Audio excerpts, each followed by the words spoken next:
What's going on, Bottom Line viewers? It's Mitch here of The Bottom Line View, back with another episode of the top 100 players in the NFL for 2017. This is the last episode of the series. I'd like to thank everybody that stuck all the way through and watched every single episode. Appreciate you guys, and if you haven't already, make sure you check out the playlist, counting down the players from 100 to 1. In this episode, I'll be counting down the 10 best players in the NFL heading into the 2017 season. Again, this is the last episode. I'd like to hear from you guys what you think about the top 100. Do you think some players were too high, some players were too low? Looking at the whole landscape of the list, which will be in the description, which players do you deserved better? Which players deserved worse?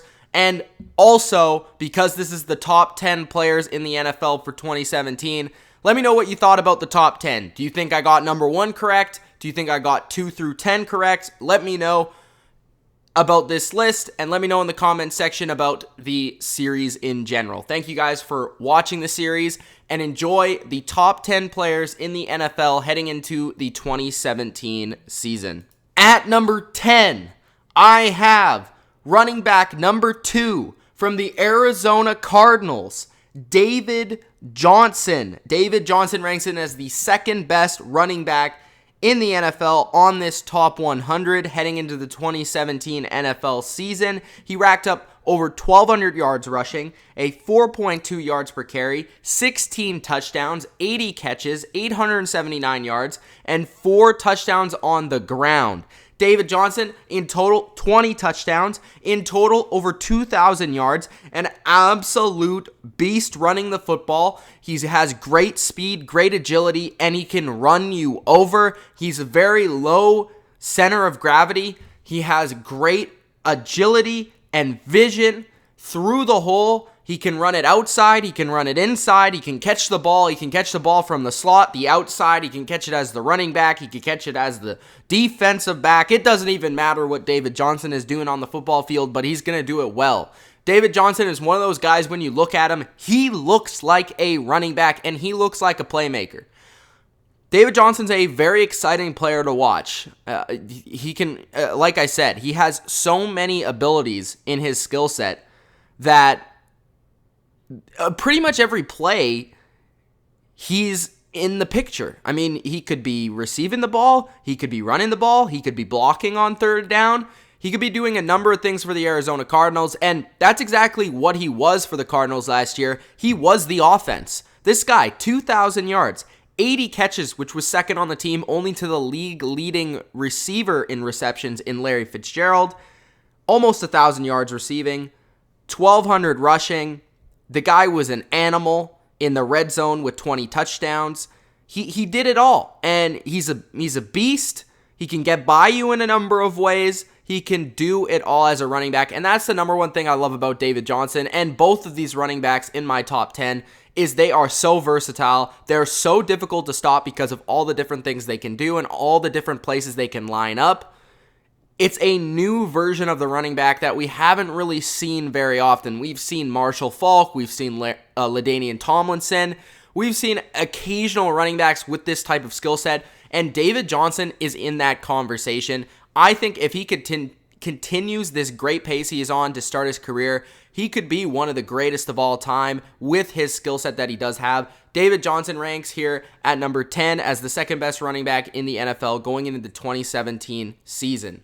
At number 9, I have the wide receiver number 2. The second best receiver in the NFL, in my opinion, is Antonio Brown of the Pittsburgh Steelers. He had 106 receptions, 1,284 yards, a 12.1 yards per catch, and 12 touchdowns. Pretty average for Antonio Brown. That's still incredible, but it was pretty average. Over the past 3 years, there's been no receiver that's been better than Antonio Brown week in and week out.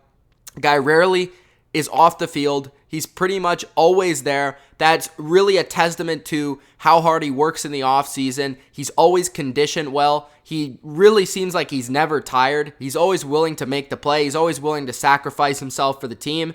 And when he does catch that touchdown, he's going to showboat in your face, which I absolutely love about Antonio Brown. He's a showman, and he's a great receiver. Antonio Brown may be a little short, only coming in at 5'10", but he can pretty much do it all at the wide receiver position. Now, he's not going to jump over you like Julio Jones or like AJ Green, but he's probably going to break your ankles in route running. This is the best route runner in the NFL and the most difficult to stay with route to route and play to play. It's very, very, very, very difficult for any corner in the NFL, especially one-on-one, not even to mention with a double team or safety over the top, to stay with Antonio Brown. This is the thing about Antonio Brown that separates him from a lot of receivers in the NFL. He basically can never get shut down. Antonio Brown getting shut down is like 5 receptions for like 60 yards, which is still an impact on the game. We've seen it a couple of times. It happened in the AFC Championship. He didn't have his greatest game, but he was still involved in the game, and he was still a threat. And even when he is taken out of the game for the most part, he's still that threat because he's getting double, triple teams. You're having to pay attention to him this much. And he really reminds me, a lot of those great route runners. A guy like Jerry Rice or Marvin Harrison, who didn't necessarily have the greatest physical attributes like a Calvin Johnson or a Randy Moss, but the way that they approach the game, their cerebral approach to the game, the way that they worked off the field, translated to their on-the-field success. Antonio Brown, like I said, the greatest route runner in the game right now. Super hard to stay with at any point in the field. He can line up anywhere as a receiver. We've seen him play slot in his career. He moves outside all the time. He can run slot. This is another thing about Antonio Brown that's amazing, is he can take screens to the house, which we've seen multiple times. I think we saw it in the wild card game against the Miami Dolphins. That was a huge play. We can see him straight run past somebody and catch a long bomb for 60 yards. We can see him take a 20-yard pass for a touchdown. We can see him take a punt return for a touchdown. So another thing to add on to his route running is when he's done running that route, Antonio Brown is instantly looking forward and instantly looking for a way to take the ball to the house. And you don't see that very often with a number of receivers. Him and Odell are really the two that separate themselves after the catch. So Antonio Brown's a very special receiver. I would think that he's on his way to the Hall of Fame at this point in his career, and he comes in as a top 10 player in the NFL for 2017 as the second best receiver at number 9. At number 8, I have the reigning MVP, quarterback for the Atlanta Falcons, and the third best quarterback in the entire NFL, Matt Ryan. Matty Ice almost had 5,000 yards with 4,944. He had 38 touchdowns, 7 interceptions, and an 117.1 passer rating, which led the entire NFL. Matt Ryan led an offense that was historic. It's one of the greatest of all time in terms of points produced and overall effectiveness. Matt Ryan led his Atlanta Falcons with a subpar defense all the way to the Super Bowl and within 4 points going to overtime for the first time ever in a Super Bowl, but kind of choking against the Patriots. I mean, Matt Ryan, it wasn't his fault really why they lost, mostly to do with the defense, a little bit of coaching mistakes and some other things, and just Tom Brady being a beast. But Matt Ryan, he had such a superb year, and that went not only the regular season, but a lot of times we'll see a regular season or a regular season MVP in particular kind of shit the bed in the playoffs, and and he didn't do that. I mean, Matt Ryan was superb in the playoffs. You look back at that divisional game, pretty much perfect. That NFC Championship was beyond perfect. And then you get to the Super Bowl where he was on absolute fire flames. Matt Ryan won his first ever MVP award in 2016, again leading the Falcons all the way to the Super Bowl and leading one of the most historic offenses in NFL history and one of the most memorable in recent years. So that is enough for Matt Ryan to make the top 10 and place at number 8. The question about Matt Ryan, the reason why he wasn't higher, you could maybe argue Matt Ryan to be number 1, but the reason why Matt Ryan wasn't that high is because he hasn't proved to be this special over the course of his career. And if he can do that for the next couple of years without Kyle Shanahan, which many credit to the success of Matt Ryan, then I'll be talking about Matt Ryan to be in that elite status where he could potentially be going into the Hall of Fame. He's still borderline, but after this great year, you have to place him at number 8 on the top 100. At number 7, I have, in my opinion, the best defensive lineman in the NFL. He had 47 tackles, 8 sacks, 2 forced fumbles, and 5 pass deflections for the LA Rams this past season. Aaron Donald is an absolute force in the middle of any 4-3 and now 3-4 defense. He's going to be converting to a 3-4 defensive end. It's going to be interesting to see how he does it, but I don't question it because the guy is an monster. He's an absolute monster. So I don't doubt Aaron Donald. And actually what this can do for Aaron Donald this upcoming season is it can add to his sacks. It can add to his forced fumbles, and it can get into more casual fans' heads. A lot of people still don't realize that Aaron Donald is one of the most disruptive and arguably the best defensive player in the entire league. Pro Football Focus ranked him as the number 1 player in the entire NFL this past season, being the most disruptive on either side of the ball and being the best overall playmaker for any team or any player. So that's pretty impressive in itself. A big accolade for Aaron Donald. On this list, he comes in at number 7. It is tough because he plays on the LA Rams, and they're not a very good team, but he does pretty much as he can. You can see him take over games regularly. He often does it against the Seattle Seahawks. So just check out a Seahawks-Rams game, and you'll be able to check out Aaron Donald doing his best work. Aaron Donald is, in my opinion, the best defensive lineman in the NFL, whether it's at D tackle or defensive end in the 3-4. He's the man. And he comes in at number 7. At number 6, I have Le'Veon Bell, the running back for the Pittsburgh Steelers, ranking as the best running back in the entire NFL, playing 12 games, having 1,268 yards, 4.9 yards per carry, 9 touchdowns, 75 catches, and 616 yards.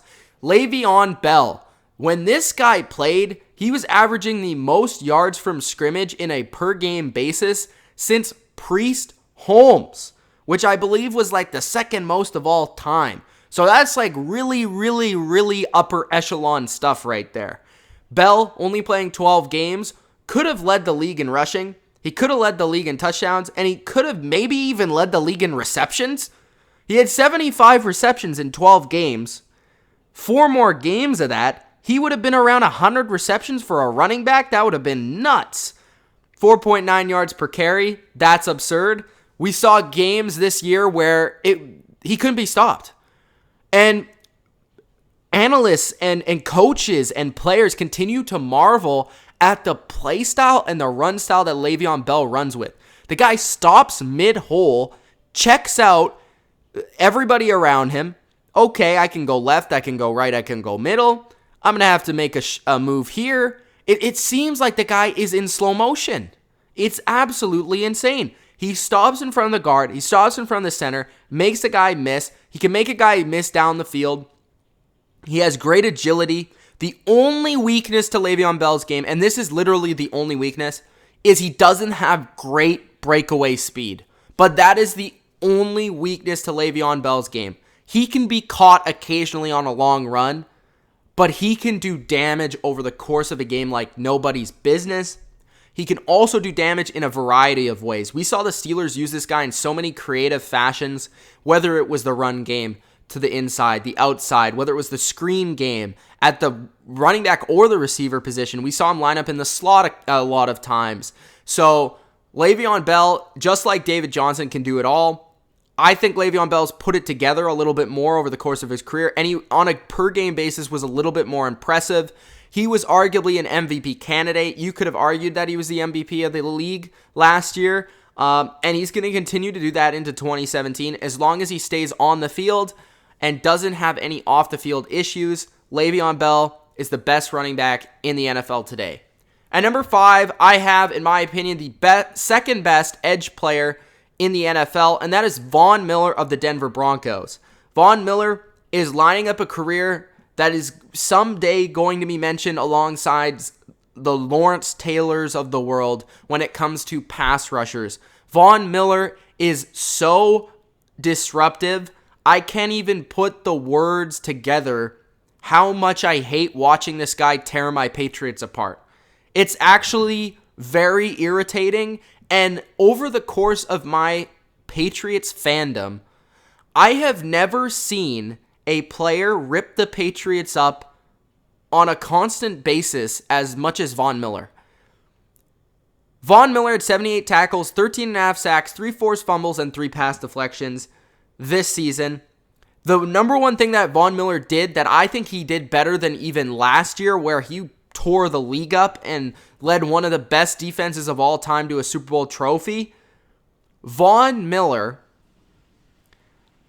not only had the sacks, not only had the forced fumbles, not only in run support is he excellent, where a lot of people don't give him credit, but he had 3 pass deflections, and he was doing a lot more in coverage. You saw him specifically on the goal line split out, and he'll cover a receiver, he'll cover a tight end, he'll play zone and bat a ball down. The number one thing that impressed me about Von Miller is how much he's improved as a cover linebacker. Because coming into the NFL, he was really a pass rusher only, a finesse guy, a Dwight Freeney type.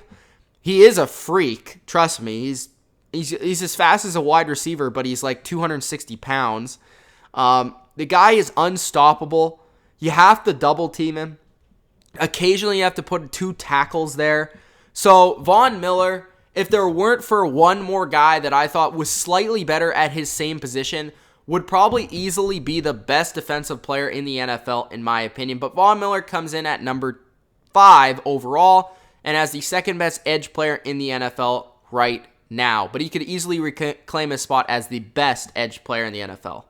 At number 4, I have Julio Jones, wide receiver from the Atlanta Falcons, ranking in as the best wide receiver in the NFL. Part of the reason why I have him so high at number 4 is because the wide receiver position, like I've said numerous times throughout this Top 100 series, is probably the most competitive position among any in this Top 100, and also has the most good amount of players, or even great amount of players.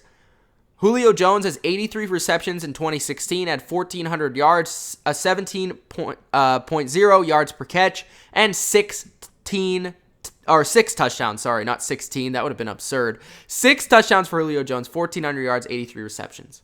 Julio Jones is the best receiver in the NFL, and the reason why he's the best receiver in the NFL, because he's the most godly-like. I mean, I'll just say that. He is not human. He is an alien. I honestly think Julio Jones is an alien. And if you want to know why I think Julio Jones is an alien, turn on Super Bowl 51 and watch the catch he made in Super Bowl 51. And that is just an occasional catch for Julio Jones. That's like not even special. The guy didn't even celebrate that catch. It's whatever. It's Julio Jones. It's 2 feet in bounds with a ridiculous catch like only he could make in the entire NFL. It was insane. And Julio Jones is an amazing ability to run at his speed and his leaping ability. It's only Randy Moss. I mean, only Randy Moss comes to mind when comparing his skill set. He has amazing hands. He has incredible feet, route running. He's great down the field. He's probably the best deep threat in the league. He can catch the slant and take it to the house. He can catch the in. He can catch the out. He can catch the comeback. He can catch the curl. He can catch the streak. He'll take a hit and he'll bounce off. He's very hard to tackle because he's so big. He'll leap over 2 defenders. Julio Jones could do it all. I mean, he's going to go down as one of the greatest receivers of all time. I really don't have to say much more. And also, one of the big reasons why he came in at number 1, he made the Super Bowl, was pretty good in that game. Not spectacular. He played hurt, but he was good despite double coverage and a lot of attention.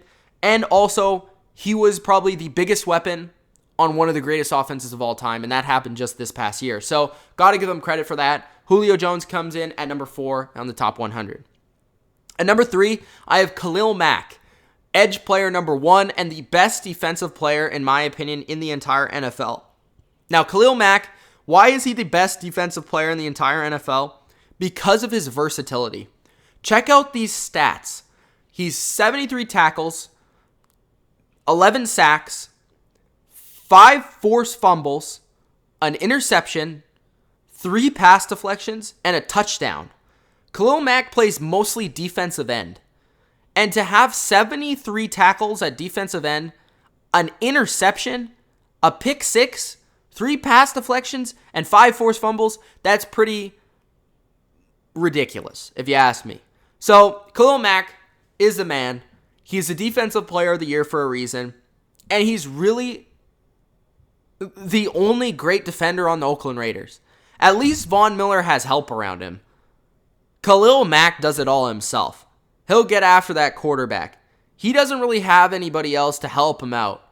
And he'll destroy a quarterback. He'll grab those 11 sacks. He'll destroy a running back. He could cover a running back if he wanted to. He could play so many different positions. He had 5 forced fumbles, was the best edge run defender in the entire league, had an interception. He could do it all. Again, these players on this top 10 are so good. I don't really know what to say. He ranked in as the best edge player for Pro Football Focus this past season. He won the Defensive Player of the Year. He took the Oakland Raiders, in part, him and Derek Carr primarily, to the playoffs this season. And they haven't been to the playoffs since 2003? No, 2002? So it's been a while for the Oakland Raiders. And Khalil Mack was a huge reason why, making key play after key play after key stop after key stop after key big play for the Oakland Raiders when they needed it most. Khalil Mack's the best defender in the league. No doubt about it. Coming in as number 3. At number 2, I have the quarterback, and the second best quarterback in the NFL, in my personal opinion, for the Green Bay Packers. That is Aaron Rodgers. Threw for 4,428 yards, had 40 touchdowns, 7 interceptions, and 104.2 rating. Led the league in passing touchdowns this past season, and in my opinion, could have been the MVP. I think Aaron Rodgers, out of anybody in the NFL, probably did the most for his team for one player because they ask him to do so much. I mean, there's other players that could do that, but Aaron Rodgers, the Packers, in my opinion, do a terrible job of supporting Aaron Rodgers. He did have a really good offensive line this past season. He did have Jordy Nelson. He had a couple of weapons, but he had no run game. His secondary was absolute trash. Their team started off really slowly, but Aaron Rodgers continued to chip away. And then he had this streak of games where he was just going absolute gangbusters and going off. I watched a ton of Aaron Rodgers games, probably almost every single one this year, and Rodgers just dominated opponent after opponent after opponent. The only thing that I could say about Aaron Rodgers this season is he didn't perform well in the NFC Championship game, and he had a weak beginning to the season. And those are the two things that keep him from being number 1 and not the best quarterback or the best player in the NFL. But Aaron Rodgers is probably, and I've said this once before, Aaron Rodgers is the most gifted quarterback I've ever seen in my life. He can run, he can pass, he can throw on the run, he can make the adjustments. He has a great mind for the game. He has all the physical ability, accuracy, throw power, deep ball, short ball. It doesn't matter what Aaron Rodgers does. He does it to perfection. And he's the most gifted in the NFL and the most gifted probably of all time. I mean, he's in a short list for quarterbacks, all-time standards, for the amount of ability that this man has. But Aaron Rodgers did come up short in the NFC Championship game. He did have a weak beginning of the season, and that's what keeps him from number 1. So that's my argument for Aaron Rodgers not being number 1, but the man is absolutely amazing to watch. So Aaron Rodgers comes in at number 2 as arguably the MVP of the year, but didn't quite win that award as Matt Ryan took it from him. At number 1, who else but the GOAT, Thomas Edward Brady Jr., quarterback number 1 in the NFL. He played 12 games in the regular season at 67.4 completion percentage, 3,500 yards, 28 touchdowns, 2 interceptions, and 112.2 passer rating, which was second best in the NFL behind MVP Matt Ryan. Tom Brady, what can you say that hasn't already been said? He is so motivated to be the best. And that is the reason why he's the best. Coming off Deflategate, people questioned Tom Brady. But he was motivated beyond belief. He came out. He torched the Browns week 1. He continued to torch the league. Opponent after opponent after opponent. He only lost one game all year. He went 14-1 all season long. And a large portion of that season was without Rob Gronkowski. So imagine what this guy can do, adding Rob Gronkowski to the team, adding Brandon Cooks to the team, adding Mike Gillislee to the team, adding Stephon Gilmore on defense. What is Tom Brady going to do to the league? After winning the Super Bowl MVP and having one of the greatest postseasons of all time and Super Bowls of all time this next season. He's the best player in the NFL.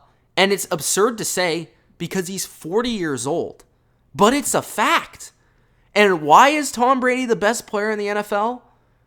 First off, he had the best touchdown to interception ratio ever. Second, he performed like no other in Super Bowl history. He, in my opinion, had the greatest Super Bowl performance I've ever seen in my life. The Patriots came back from 28-3 to win in overtime against the Atlanta Falcons, one of the greatest offenses of all time, and win in overtime on the first drive. Tom Brady is the GOAT, and Tom Brady is the best quarterback in the NFL. 3 games in the postseason, 65.5 completion percentage, 1,137 yards, 7 touchdowns, 3 interceptions, a 97.7 rating, torched the Steelers, torched the Falcons. In the divisional game, did throw 2 picks against the Texans, but threw for more yards against the Texans than any player did the rest of the season. So Tom Brady is the best player in the NFL at 40 years old, which is amazing, but it's the truth.